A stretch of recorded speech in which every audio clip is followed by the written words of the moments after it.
Merci beaucoup, mes amis. Merci beaucoup. Monsieur le ministre, je vous laisse la parole et nous vous écoutons avec grande attention. Merci beaucoup, Madame la Présidente. J'espère qu'après votre discours, il reste quelques petits moments et quelques petites secondes d'applaudissements encore disponibles. Mais ça, on le verra que dans un instant, évidemment. Monsieur le préfet, mesdames et messieurs les parlementaires, madame la vice-présidente de la région, cher Pascal, mesdames et messieurs les représentants du département, je voudrais saluer particulièrement mon ami Laurent Hénard, le maire de Nancy. Vous saluez évidemment, madame la présidente, chère Christiane Lambert, saluer le représentant des JA, cher Baptiste Gabouya, et je disais tout à l'heure en aparté, mais je ne pensais pas que Christiane Lambert le dise publiquement. Mais c'est vrai que j'ai beaucoup apprécié l'ensemble de chaque fois qu'on a pu se rencontrer. Et le réseau JA est un réseau qui forme bien les futurs agriculteurs. Permettez-moi de saluer particulièrement Luc Barbier, le président du département. On se connaît depuis très très longtemps, depuis le siècle dernier d'ailleurs. Et on a beaucoup cheminé ensemble sur des sujets. Hervé Lapie, évidemment, le grand, solide et puissant président de la région. Je ne le vois pas, mais il doit être par là, Hervé. Ah, il est là-bas. On ne peut pas le rater pourtant. Hein. Le président de la Chambre du département, le président des JA, et puis saluer tous ceux qui sont à la tribune, le secrétaire général, le président de la PCA et le représentant du CAF. Enfin, permettez-moi de saluer particulièrement un Guillaume. Il y en a au moins deux dans la salle, un de mes lointains prédécesseurs. Je suis très heureux de vous voir là et de vous saluer. Et puis aussi les représentants du ministère, les directeurs qui sont là, Valérie Métriche, Patrick Dehaumont, Valérie Baduel pour la DGPE, la DGL, la DGER, et puis les membres de mon cabinet. Enfin, permettez-moi tout spécialement de saluer Catherine Lyon, dont je pense que c'est pas le dernier congrès de la FNSEA, mais en tout cas le dernier congrès qu'elle a préparé comme directrice, et vous dire, chère Catherine, madame la directrice, que j'ai toujours eu beaucoup de plaisir à travailler avec vous, tellement votre professionnalisme, votre efficacité, votre sens de l'écoute, votre sens du punch, mais ça fait partie de la vie, a fait que nous avons avancé sur beaucoup de sujets. Donc je vous souhaite beaucoup de choses pour la suite et bonne chance à Clément Forax pour vous succéder.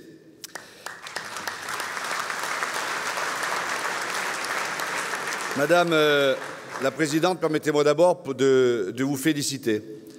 Vous félicitez, vous, les JA et l'ensemble de vos collègues pour les élections aux chambres d'agriculture. Vous rappelez que 55,55 est un beau chiffre. Je veux vraiment vous féliciter. C'est vrai que certains se disaient, peut-être même parmi vos membres, qu'il y avait un enjeu de dépasser les 50%, mais vous l'avez fait brillamment. Vous êtes incontestablement le syndicat représentatif. Le fait majoritaire s'est appliqué très fortement. Je le reconnais et je souhaite, je vous l'ai dit déjà, qu'ensemble, nous essayons de co-construire. Nous travaillons à la co-construction de l'agriculture de demain, parce que l'agriculture française, vous l'avez dit, elle est résiliente, mais parfois, il faut lui donner encore plus de force. Et je suis prêt, en tout cas les directions et le ministère que j'anime pendant cette période-là, est prêt à travailler avec vous pour la co-construction de l'agriculture française. Vous êtes un syndicat, je crois que Jérôme Despé l'a dit hier, un syndicat de proposition, un syndicat de projet. Et c'est ça qui est intéressant lorsque nous travaillons, c'est que, comme on dit en rugby, les relations sont viriles mais correctes. Mais en tout cas, vous faites des propositions et c'est aisé pour un membre du gouvernement d'avoir en face de lui ou en face des directions un syndicat représentatif et un syndicat qui agit dans l'intérêt du plus grand nombre. Et je voulais vous féliciter. Et puis je voulais vous remercier très chaleureusement de la façon dont vous avez organisé et dont le Salon de l'agriculture s'est passé. Ce qui s'est passé au Salon de l'agriculture cette année, grâce à vous, a été quelque chose de très positif. Et moi, j'ai trouvé ça magnifiquement bien. Et que toutes celles et tous ceux qui sont venus pendant ces 10 jours au Salon ont vu des agriculteurs qui avaient des difficultés, qui ne se cachaient pas, des difficultés de revenus, des difficultés d'aléas climatiques et autres, bref, mais qui en tout cas sont passés par-dessus pour démontrer aux Françaises et aux Français qui étaient là ce qu'est l'agriculture, la belle agriculture française, celle que l'on aime, celle de sa diversité, de toutes ces AOC, de tous ces territoires, de toutes ces femmes et ces hommes qui sont des passionnés. Vous avez évoqué, Madame la Présidente, la ruralité. Et permettez-moi de commencer par là et d'en dire un mot. Parce que oui, aujourd'hui, la ruralité souffre. Ce n'est pas d'aujourd'hui, mais elle souffre depuis quelque temps. Elle souffre parce qu'elle a eu trop souvent le sentiment réel d'avoir été un peu abandonnée par Paris, un peu laissée pour compte par l'administration nationale. Au fur et à mesure de ces dernières années, les services publics, les uns après les autres, ont eu tendance à partir. On a plutôt considéré que, je ne sais pas, vous avez employé le mot déclassement, je ne sais pas si c'est du déclassement, mais en tout cas, c'est un sentiment d'abandon et de désespoir. Et je pense que si aujourd'hui, dans cette période où le président de la République sera amené à dire des choses dans les semaines qui viennent, il ne prend pas en compte ce désespoir, ce sentiment d'abandon.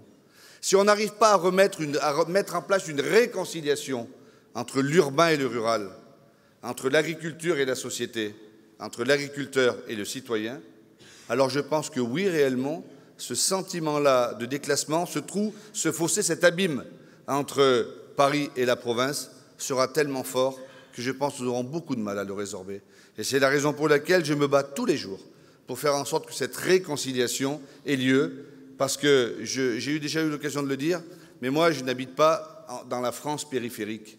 La France périphérique, c'est celle qui est présentée par des bobos intello parisiens qui nous expliquent qu'en dehors des métropoles, il ne se passe rien. Or, moi, j'habite dans la France, dans la vraie France. Comme d'autres, il n'y a pas que la ruralité. Mais chez nous, on se dit bonjour, chez nous, on se parle, chez nous, on échange. Ce n'est pas le cas dans les immeubles, ce n'est pas le cas dans les métropoles. Et sans opposer les uns et les autres, je voudrais simplement, quand j'étais petit, ma grand-mère disait le bon sens paysan, que le bon sens paysan, le bon sens rural imprègne un peu plus les femmes et les hommes qui sans cesse sont en train de réfléchir, d'écrire des bouquins sur ce qu'est cette France. Non, il n'y a pas deux France, il y a une seule et même France, elle est diverse. Et nos amis parisiens, lyonnais, grenoblois, bordelais, marseillais, lillois, nancéens, mon cher Laurent, lorsqu'ils quittent la métropole, la ville, et lorsqu'ils vont se balader, où vont-ils? En zone rurale. Et ils sont contents d'avoir des terrains et des labourés, des terrains dans lesquels il y a des animaux. Ils sont contents de voir des femmes et des hommes qui travaillent. Et moi, je voudrais vous dire, parce que vous l'avez évoqué, Madame la Présidente, et j'ai bien apprécié votre agri-acting, ça doit être du patois du Maine-et-Loire, j'ai compris ça, hein. Mais en tout cas, moi, je dis banco et je fonce avec vous pour l'agri-acting, mais surtout, je veux être avec vous le bouclier contre l'agribashing. C'était le thème du stand du Salon de l'agriculture, parce que ce n'est absolument pas acceptable. Je suis au regret de vous dire, et ce n'est pas un discours que je tiens à ce congrès, que je tiens depuis que j'ai été nommé, mais même avant, que les agriculteurs ne sont ni des empoisonneurs, ni des pollueurs. J'en ai marre qu'il y ait des gens qui sont obligés de descendre de leur tracteur parce qu'il y a un voisin qui vient les faire descendre. Si on quitte la ville pour aller habiter en zone rurale, si on devient un néo-rural, comme on dit, alors il faut accepter que le chien aboie, il faut accepter qu'il y ait de l'épandage, il faut accepter qu'il y ait des animaux, il faut accepter la vie de la ruralité. Et c'est là-dessus que nous devons travailler. Et ce message-là, je le porte. Ce message-là, je le porte au gouvernement, pas seul d'ailleurs, pas assez nombreux, mais je souhaite que nous fassions des petits, comme nous disons chez nous, pour contribuer à faire en sorte que la ruralité n'est pas un problème pour notre pays, c'est une des solutions. Alors oui, tout n'est pas simple, évidemment. Tout n'est pas simple lorsque je vois dans un champ un panneau qui insulte l'agriculteur de je ne sais pas où c'est, quand je vois que certains attaquent des boucheries, quand je vois qu'on met le feu à un abattoir. Tout ça, ce n'est pas acceptable. Ce n'est pas ça la France que nous voulons. Et nous devons, nous, les femmes et les hommes républicains, ruraux et moi, comme membre du gouvernement, dire stop. Ça suffit, ce n'est pas acceptable. Madame Belloubet, il y a maintenant 10 jours, a fait une circulaire à tous les procureurs de la République de France pour leur dire il faut mettre un cran de plus de sévérité, il ne faut rien laisser passer, on ne stigmatise pas un paysan, un boucher ou un abattoir, ça fait partie de notre vie économique et nous devons les protéger. Voilà le premier message que je voulais vous faire passer. Et là, nous sommes entièrement en phase avec vous. Le deuxième message, c'est celui que vous évoquiez sur l'évolution de l'agriculture. Et là, franchement, je le trouve, et là encore, je le dis régulièrement, il n'y a pas un autre secteur économique en France qui a autant évolué, qui a autant muté ces 15 dernières années que l'agriculture. Il n'y en a pas un autre. Donc il faut le reconnaître. Faut-il s'arrêter? Non, mais vous n'êtes pas dans cette configuration. Il faut continuer encore. Mais de grâce, arrêtons de dire, comme je l'entends parfois par certains de vos concurrents, ça fait partie de votre campagne électorale, mais parfois par les citoyens qui disent « les agriculteurs, l'agriculture française ne bouge pas ». Oui, elle bouge. Et elle bouge et je souhaite accompagner cette agriculture sur un triptyque. Et vous en avez évoqué une partie tout à l'heure, Madame la Présidente. Ce triptyque, pour moi, il était indispensable, essentiel. Compétitivité, innovation, transition. Sans compétitivité, il n'y aura pas une agriculture résiliente qui ira chercher des parts de marché et qui avancera et qui permettra d'avoir du revenu pour son agriculteur. Sans innovation, on ne prendra pas en compte l'évolution de la société et il n'y aura pas de compétitivité. Mais la compétitivité et l'innovation doivent aller de pair avec la transition agroécologique. La transition agroécologique, vous êtes les premiers acteurs, vous en faites depuis des années. Et moi je dis agroécologique et pas écologique. Parce que dans agroécologique, il y a agro. Et agro, c'est l'agronomie. C'est ce qu'on apprend lorsqu'on devient jeune agriculteur. C'est ce qu'on apprend dans les instituts et dans les lycées. Et cette transition-là, elle est indispensable, mais vous la portez depuis bien longtemps déjà. La portez-vous assez vite? Certains disent oui, d'autres disent pas assez. C'est la société. Mais moi, je pense que vous l'accompagnez, et j'en dirai un mot rapidement tout à l'heure, à la bonne vitesse, au rythme qui vous permet d'évoluer, d'avancer dans cette transition et de ne pas bronquer les choses et de faire en sorte que, eh bien évidemment, il n'y ait pas d'obstacle à ce que cette transition, qui est irréversible, soit vraiment irréversible. Compétitivité, innovation, transition. Madame la Présidente, je suis prêt à travailler avec vous dans cette direction, parce que la segmentation, parce que la montée en gamme, vous n'avez pas attendu la demande sociétale pour le faire, vous le faites depuis très longtemps. Alors, évidemment, vous avez évolué comme jamais, mais la société également a évolué. Et cette société, elle évolue tellement vite aujourd'hui, les demandes sont tellement différentes, on a l'impression, d'ailleurs, je vois quelques personnes que je ne trahirai pas, mais avec leur smartphone en train de faire des Twitter, sûrement d'Instagram, du Snapchat ou je ne sais trop quoi, d'échanger en tout cas, on a maintenant l'impression qu'avec, et ça m'arrive régulièrement, qu'avec son smartphone, on écrit directement à Dieu, on va directement diriger le pays, on peut tout changer. Et cette demande sociétale aujourd'hui, il faut être capable d'être face à elle. Mais il ne s'agit pas, me semble-t-il, et l'agriculture ne court pas après la demande sociétale. L'agriculture est avec cette demande sociétale et elle évolue aussi. Je ne connais pas un seul agriculteur qui met des intrants, des produits dans les terres pour faire plaisir, tout simplement parce qu'il n'y a pas parfois d'autres solutions.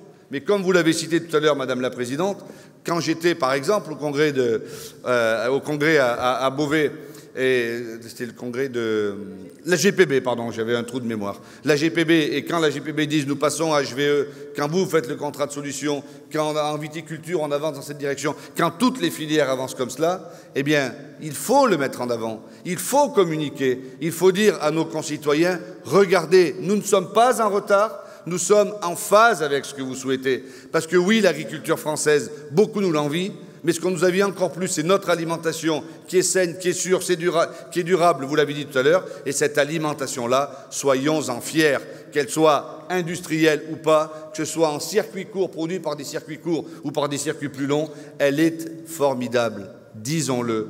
Est-ce qu'on va s'en contenter de dire on n'avance pas? Non. Allons toujours plus loin, montons en gamme. Mais aujourd'hui, je crois que les choses avancent et c'est la raison pour laquelle j'ai pris la décision de signer le préambule du contrat de solution. Je crois que c'est la démonstration que la co-construction de l'agriculture de demain peut se faire entre nous, avec nos différences d'approche parfois, avec nos différences de statut.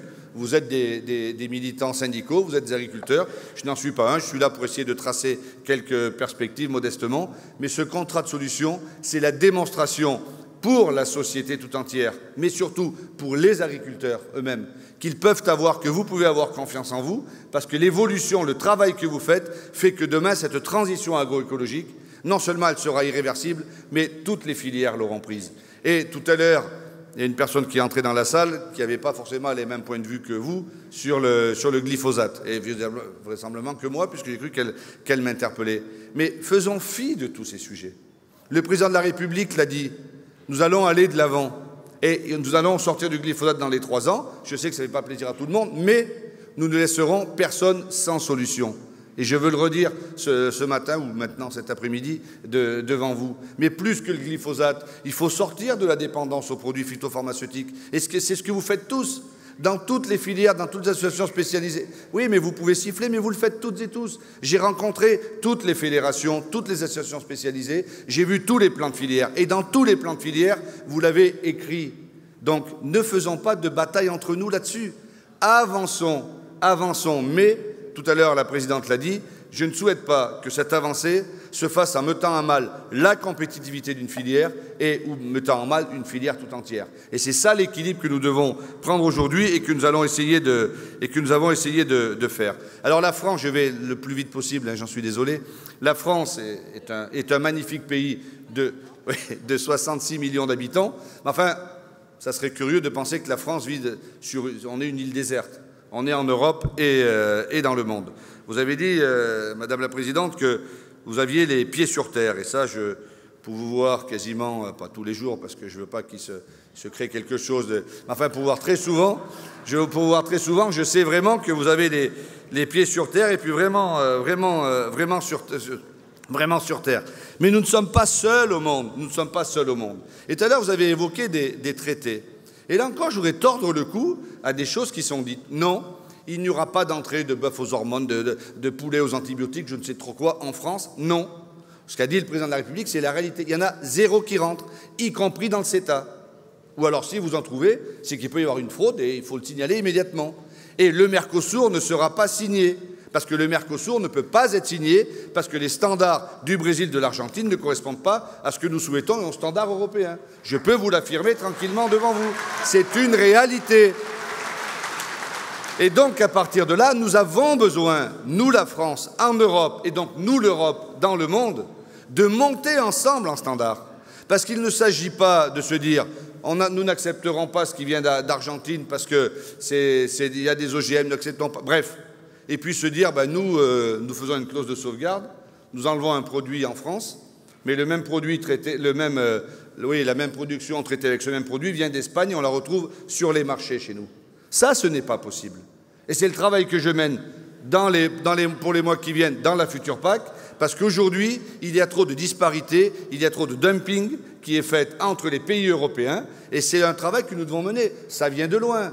Et on n'est pas les premiers à essayer de régler ce problème. Mais il y a la volonté de le régler. Parce que sans ça, nous n'arriverons jamais. Et vous aurez raison de dire, nous, on nous demande des choses. Nos voisins, on ne leur demande pas les mêmes choses. Donc, nous ne sommes pas compétitifs. Et si nous voulons monter cette compétitivité, nous devons avancer. Je suis allé en Espagne discuter, négocier avec mon collègue espagnol, et je lui ai dit absolument cela, notamment dans le domaine des fruits et légumes, mais pas uniquement. Donc il faut avancer. Et Luc m'en parle souvent et nous essayons d'avancer dans cette direction. Donc non au dumping infra-européen. C'est une bagarre que je mène et nous allons essayer de voir cela. Et là y compris dans le cadre de la future PAC. Vous avez évoqué le Brexit. Qu'est-ce que vous voulez que je vous dise, moi? Ceux qui vont se réveiller avec la gueule de bois, à part ceux qui ont fait la fête ici hier soir tard, mais ceux qui vont se réveiller, et je crois que vous étiez nombreux, mais ceux qui vont se réveiller avec la gueule de bois, c'est plus les Britanniques que nous qui restons en Europe. Parce que eux, ça va vraiment leur faire drôle. Et je crois qu'ils n'ont pas tout à fait compris leur vote. Mais c'est un vote démocratique, je n'ai pas à en dire un mot. Simplement, nous essayons de prendre la mesure des conséquences que ça va avoir. Au niveau des contrôles sanitaires concernant le ministère de l'Agriculture et de l'Alimentation, je suis allé la semaine dernière sur place, notamment à Calais et à Boulogne, pour regarder les civets, pour faire en sorte que les contrôleurs sanitaires soient bien là pour contrôler la marchandise qui rentre. Mais ça, c'est une chose qui dépend de l'État. Ce pour lequel nous ne sommes pas encore tout à fait au point, et je discute beaucoup avec les filières, y compris avec la FNSEA dans son ensemble, c'est les conséquences pour vous dans certaines filières. Et notamment la filière animale, où on va avoir des problèmes. Je ne parle pas de la pêche, parce que vous êtes concernés, mais vous n'avez pas ça dans vos activités. Mais c'est un vrai sujet pour nos amis pêcheurs. Je veux simplement le citer. Si les Britanniques ferment leurs eaux à la pêche européenne, donc à la pêche française, je peux vous dire que ça sera un drame humain, un drame social et un drame économique. Et donc la bagarre que nous menons, c'est vraiment celle-là. Mais j'en viens à la politique agricole commune. J'ai tellement mal écrit que j'arrive même pas à me relire. Je pense que ce que nous sommes en train de négocier et ce sur quoi nous allons discuter dans les semaines qui viennent est quelque chose d'essentiel.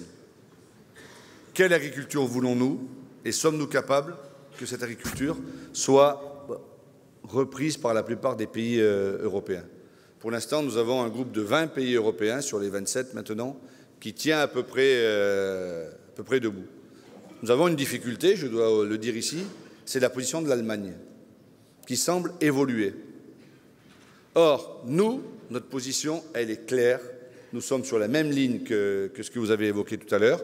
Évidemment, le Royaume-Uni partant, le budget de l'Union européenne va baisser à due concurrence du départ du Royaume-Uni, mais ça, tout le monde le comprend bien. Par contre, il est hors de question que la France accepte 1 euro de moins sur le budget de la PAC. Donc, je peux vous le dire ici, la bataille que nous menons, elle est très forte. Le président de la République l'évoque régulièrement dans ses réunions, ses sommets de chefs d'État et chefs de gouvernement. Le budget de la PAC à 27, excusez-moi de faire une soustraction, doit être celui de la PAC à 28, moins le Royaume-Uni, point barre. Aujourd'hui, la Commission, ce n'est pas ce qu'il nous propose. Donc moi, ce que je vais mener dans la bataille au niveau européen, c'est le budget de la PAC à due concurrence de l'Union 27. Et c'est la position de la France, et nous allons nous battre là-dessus. Si nous n'obtenons pas cela, ça va faire mal pour tous les paysans d'Europe. Donc il faut bien que les autres pays, y compris les plus gros pays, réfléchissent aux conséquences que ça aurait aussi chez eux si nous acceptions cela. Pour mettre quoi? Pour mettre de l'argent sur d'autres sujets? Non. Je pense que la politique agricole commune, c'est la première politique intégrée. Et je peux réaffirmer ici qu'elle sera commune et pas de renationalisation. Chaque pays ne fera pas ce qu'il voudra avec la PAC. Une fois qu'elle sera décidée, ça sera une politique agricole commune avec un C, et je vous mets même la majuscule au C, si vous voulez, Madame la Présidente. Là, il n'est pas question d'en discuter plus que ça. Mais par rapport à cette future PAC, que nous voulons une PAC forte, qui soit absolument essentielle, qui soit une PAC qui soit européenne et pas renationalisée, dans laquelle on puisse tenir compte justement des difficultés, des aléas, qu'on puisse mettre en place des filets de sécurité. Évidemment qu'il y aura de l'éco-scheme, mais aujourd'hui on en parle, c'est même plus un sujet entre nous. Mais ce que nous voulons surtout, c'est faire en sorte que cette PAC soit redistributrice et qu'elle permette de rééquilibrer l'agriculture et qu'elle aide les territoires en grande difficulté. Nous parlions tout à l'heure avec Luc et les amis du département des zones intermédiaires. Il faut bien prendre en compte que ces zones intermédiaires souffrent, et peut-être souffrent plus que les autres. Et il faudra regarder aussi comment on pourra faire dans cette direction. Dans cette PAC, nous allons la défendre, mais vraiment bec et ongle de toutes nos forces, parce que c'est indispensable que nous allions dans cette direction. Mais je termine en revenant en France et à Nancy. Aujourd'hui, la politique française est tout entière tournée dans ce que vous avez créé, qui est quelque chose d'inédit, c'est les EGA. Ces EGA ont été inédits parce que c'était globalement la première fois que vous vous êtes réunis avec l'ensemble de celles et ceux qui avaient à voir de près ou de loin avec l'agriculture et l'alimentation. Je dis de près ou de loin parce qu'il y en a qui l'ont regardé de très loin et parfois avec un peu une attitude hautaine. Mais il n'empêche, ces EGA sont une réussite parce que vous avez réussi. Est-ce que la loi qui s'en est suivie, la loi Egalim, est autant réussie que les EGA? Les avis sont partagés. Tout ce que je sais, c'est que cette année, les négociations commerciales, et vous avez eu raison, Madame la Présidente, de parler du verre à moitié plein, le verre d'eau évidemment, que du verre à moitié vide, il y a eu des effets. Nous étions à l'année N, la première année de ces changements de paradigme. Il faudra aller plus loin. Et je remercie les filières et les OP qui ont beaucoup travaillé, qui ont mis en place les coûts de production. Est-ce que c'est allé assez loin, c'est-à-dire dans les prix? Non, ce n'est pas une réussite totale. Je le dis tranquillement. Mais c'est une réussite parce que le modèle de négociation a quand même bougé. Et il faudra aller plus loin.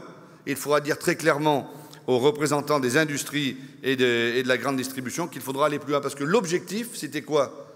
C'était qu'il y ait du revenu qui vienne, comme vous dites, dans les cours de ferme. Mais moi, je n'ai jamais cru un instant qu'en augmentant le Coca-Cola ou le Nutella, ça allait ruisseler dans les cours de ferme.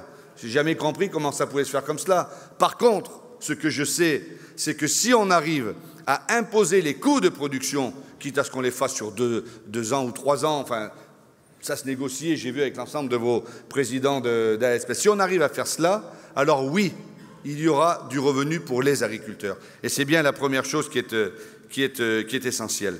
Et d'ailleurs, il y a 2 groupes de l'Assemblée nationale, le groupe centriste et le groupe En Marche, qui ont lancé une commission d'enquête sur les pratiques de la grande distribution dans le cadre de ces négociations. Et moi, je trouve cela très bien.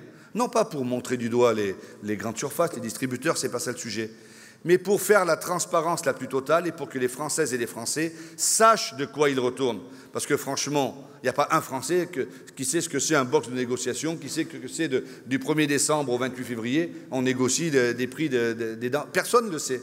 Il faudra mettre ça sur la table et je pense que ça sera très important. Par rapport à cela, les ordonnances, nous avons avancé. Vous l'avez dit, malgré la crise des Gilets jaunes, malgré les difficultés, l'ordonnance sur le seuil de revente à perte, sur les promotions ont été prises et le 10 avril au Conseil des ministres seront prises les ordonnances sur les prix anormalement bas et sur la coopération. Le 10 avril. Le 10 avril, nous aurons terminé j'allais dire, les ordonnances sur lesquelles que nous devions mettre en place. Est-ce que ça réglera tout? Non, parce que je vais m'occuper beaucoup avec vous, avec vos fédérations, des marques distributeurs. Aujourd'hui, je suis convaincu que les grandes surfaces évoluent, qu'il n'y aura pas 20 000, 25 000 références dans toutes les grandes surfaces. D'ailleurs, quand on entend le patron de Casino, le patron de Carrefour l'évoquer, on voit bien que c'est en train d'évoluer. Mais les marques distributeurs vont prendre de la place beaucoup plus forte que ce n'était le cas avant. Et c'est là-dessus qu'il faut aussi que vous ayez des prix et vous ayez des revenus. Parce que la masse, là, elle est importante. Je crois que c'est aux alentours de 40%. Donc, il faut vraiment redonner du sens au métier d'agriculteur, ce métier d'agriculteur qui est formidable, dire on va être capable demain de vivre mieux des revenus de notre travail. Bien sûr qu'il y aura toujours des subventions, mais des revenus de notre travail. Et pour ce faire, les EGA peuvent y contribuer. Enfin, je vais terminer pour répondre aux 2392 questions que vous m'avez posées. Je ne reprendrai peut-être pas à toutes, Madame la Présidente, mais sur la fiscalité et les charges, oui. Vous l'avez dit, il y a eu des atermoiements, il y a eu des difficultés. Moi, je suis arrivé au moment où les TODE avaient été supprimés. Comme quelques jours avant, je m'étais exprimé en disant que c'était une erreur. Je ne pouvais pas soutenir une erreur. J'essaye d'être à peu près cohérent. Tant mieux. Et les TODE, c'est pour 2 ans. Mais comme nous disions en aparté avec Jérôme Despé, à mon avis, ça durera plus longtemps. L'épargne de précaution. L'épargne de précaution. C'est que... Ouais, vous pouvez.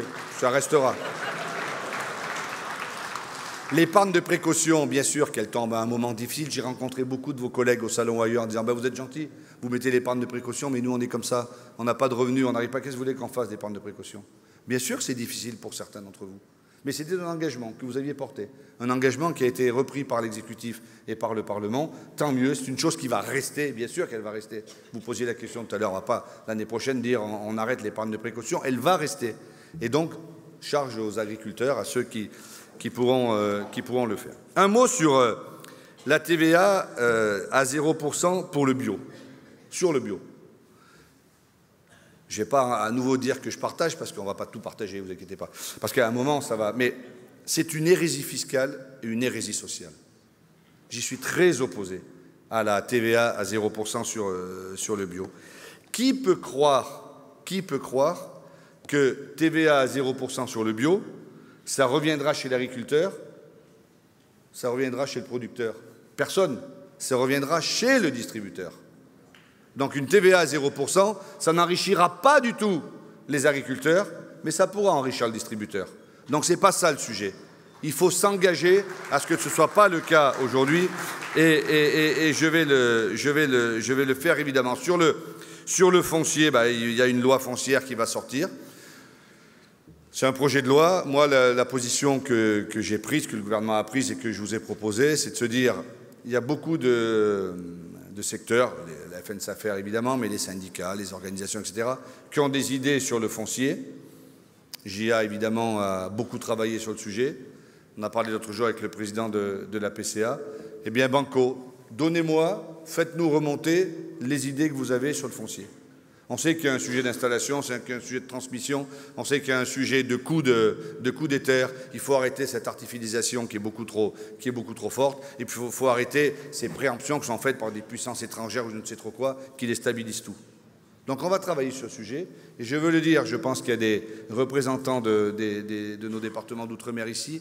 Je souhaite que l'outre-mer fasse partie de cette loi foncière, non pas comme on fait souvent dans les lois, en l'article 28 à la fin, quand il reste quelques lignes au fond du papier, mais devant. Parce que le foncier en outre-mer, Je me suis rendu compte, je suis allé sur place et je me suis rendu compte, c'est un vrai gros sujet. Et donc, nous allons travailler dans cette direction.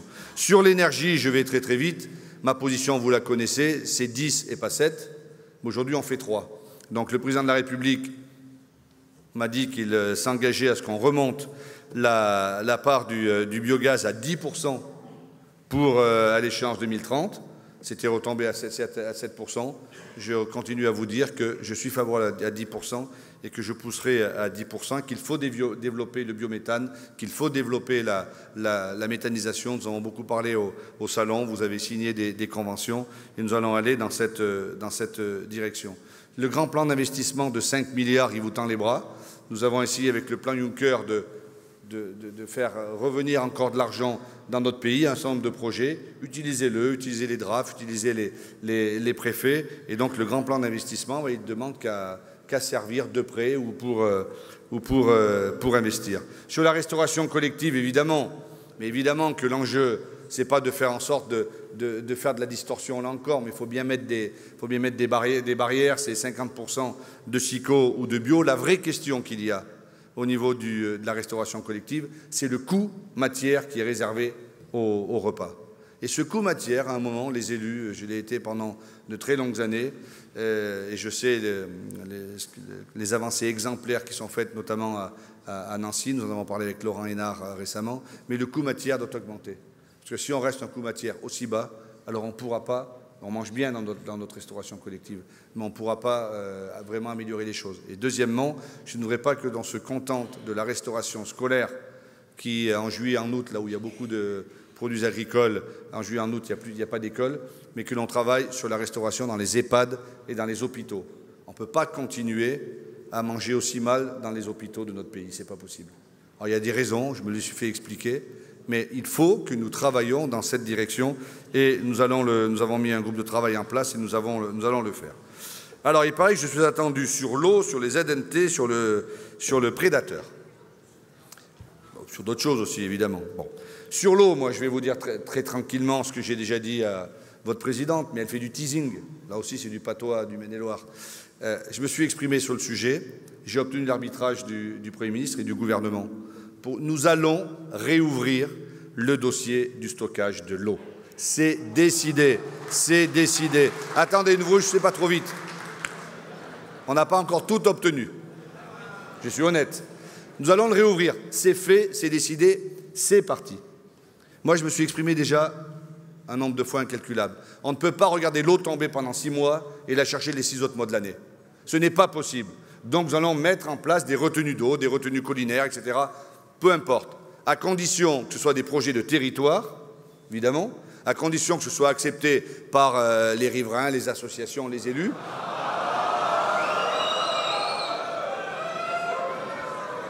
Ah ben si. C'est quand même évident que sur un territoire, dans une commune rurale, il est quand même normal que le projet de territoire, il est fait par les agriculteurs, mais que ce soit fait en relation avec Là, dans ces cas-là, alors pour le coup, on n'est pas du tout d'accord.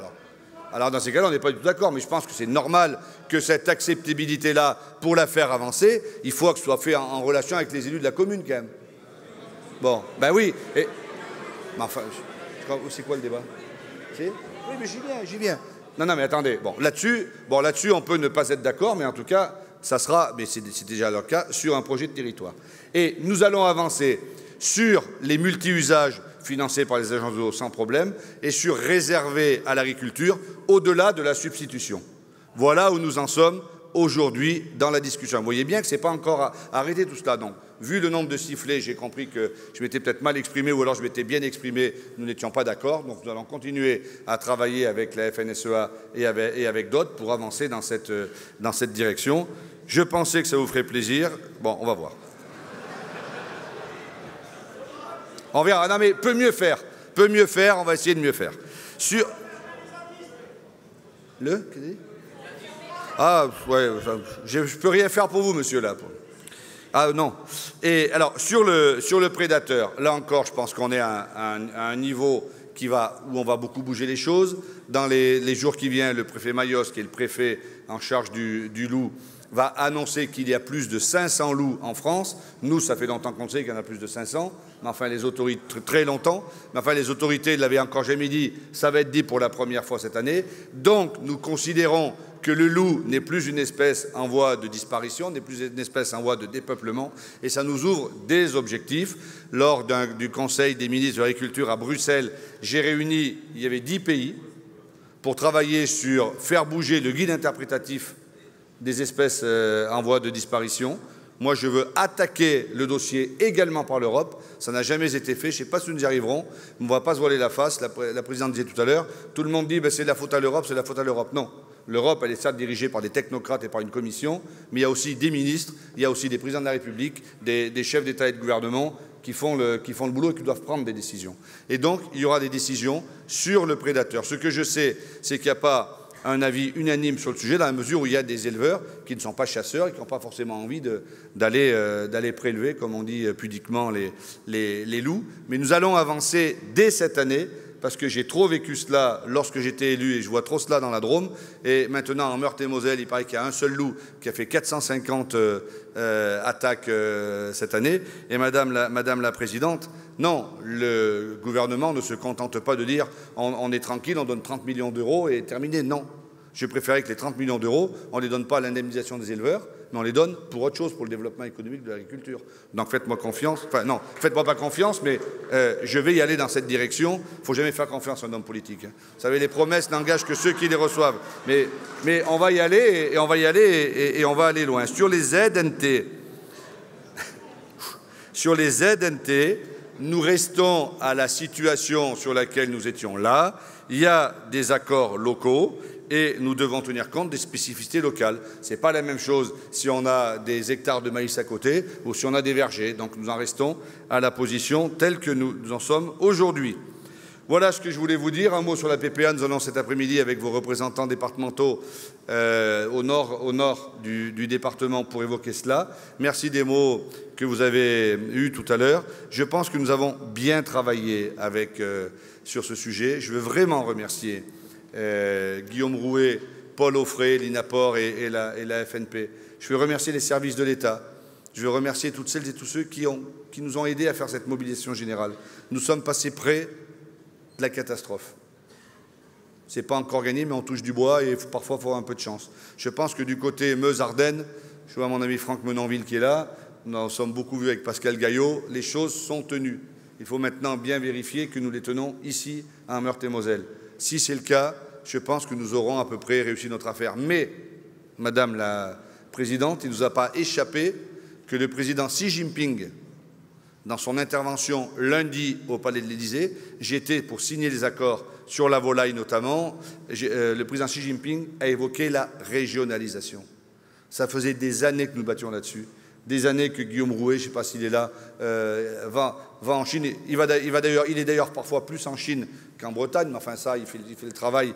Et nous avons réussi à obtenir, je pense que ça sera signé lors de la visite du président de la République à l'automne en Chine. Mais c'est mais c'est les Chinois, hein, donc c'est la première fois que le président chinois annonce cela. Donc aujourd'hui, je considère que nous avons acté les choses. Voilà, mesdames et messieurs, Madame la Présidente. Pardon. Sur les retraites, je voudrais vous dire deux choses. Que d'abord, Langue de Bois, c'est un chantier très important. Mais je l'avoue concrètement, il y a la réforme des retraites qui va être faite, qui est menée par Jean-Paul Delevoye, avec lequel je travaille, et les retraites agricoles doivent être traitées avec un regard très spécifique, parce que c'est légèrement différent d'autres retraites.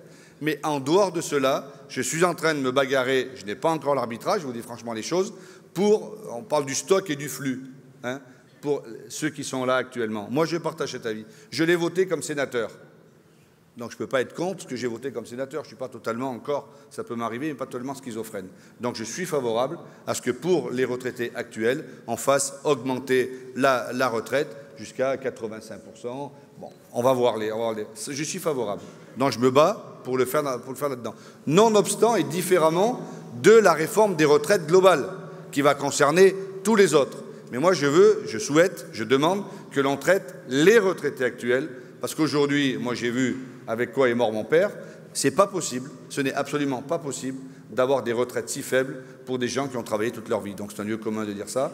Donc je ne peux rien vous annoncer de concret, mais je vous dis que nous y travaillons. C'est en gros 480 millions d'euros. Je vous donne le dossier dans son ensemble. Je ne sais pas si totalement pour les gilets jaunes, ou en tout cas pour les gens qui étaient au SMIC et pour les salariés, mais moi je suis d'accord avec vous, monsieur. Je vais vous dire, quand je me suis engagé à ce poste, quand le président de la République me l'a demandé, dans les 3-4 points que j'avais évoqués, et pourquoi je me retrouvais bien dans les EGA que vous avez créés, ce n'est pas moi qui les ai faits, c'est vous. C'est parce qu'on ne peut pas continuer avec des revenus pour les agriculteurs qui sont aussi faibles. Ce n'est pas possible que l'agriculteur soit étranglé. Ce n'est pas possible qu'il soit complètement ficelé, en disant, mais toi tu vas produire à fond, mais par contre on va te payer ce qu'on voudra. Ce n'est pas acceptable. Donc soit pour les retraites ou pour le revenu, tout le travail que nous menons pour les retraites, ça c'est mon boulot, pour les revenus et pour les EGA, ça c'est le vôtre, enfin on le fait ensemble, c'est dans cette direction. Donc on travaille ensemble dans cette direction. Et je pense que l'on peut gagner. Et on n'a pas ménagé notre peine les uns et les autres, on s'est vu très régulièrement avec vous, avec vos services, pour avancer dans cette direction. Mesdames et messieurs, je veux vraiment vous remercier pour l'invitation à ce congrès. Vous l'avez dit tout à l'heure, Madame la Présidente, les défis sont immenses. Ils sont immenses pour l'agriculture française et pour l'agriculture européenne. Ces défis-là, nous devons les relever, et moi je vous propose que nous les relevions ensemble, dans la co-construction d'un projet économique pour l'agriculture. Parce que si nous arrivons à faire cela ensemble, on continuera à ne pas être d'accord sur plein de sujets, et c'est bien normal, ça s'appelle la démocratie sociale. Mais parce que vous êtes représentatif, parce que vous êtes le corps intermédiaire le plus représentatif de France, il n'y en a pas un autre qui est autant représentatif que vous, avec 45, même si ça a encore baissé de 10% à la dernière élection, avec 45% de votants. Eh bien moi je considère que je dois travailler avec vous pour construire cette agriculture de demain, dans la compétitivité, l'innovation et la transition, dans les défis qui sont devant nous. Mais moi, je ne désespère pas du tout parce que je pense que nous pouvons y arriver si nous y arrivons tous ensemble. C'est la proposition que je vous fais aujourd'hui. Merci pour votre attention. Excusez-moi d'avoir été très long. Bonne fin de congrès, bon retour chez vous. Vive l'agriculture française, vive la France.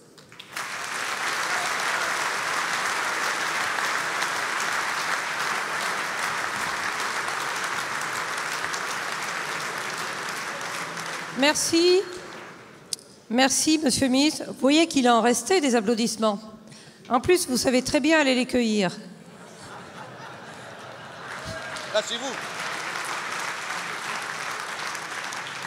Merci d'avoir dit aussi que vous aimez les agriculteurs. Nous en avons besoin. Je dois dire qu'un certain nombre de vos prédécesseurs ne l'ont pas toujours dit autant. C'est nécessaire aujourd'hui plus qu'avant parce qu'il y a plus de tohu-bohu. Oui, nous sommes pugnaces et tenaces, oui, nous nous reverrons. J'ai manqué d'eau pendant le discours, peut-être était-ce un symbole. J'ai encore un peu soif sur le sujet de l'irrigation. Mais on va y retravailler. Mais ne cédez pas à tous ceux qui... Ne cédez pas, comme on l'a entendu hier, aux risques rien qui empêchent les risques tout d'avancer. Nous sommes des risques tout et nous allons continuer à travailler. Merci, Monsieur le Ministre.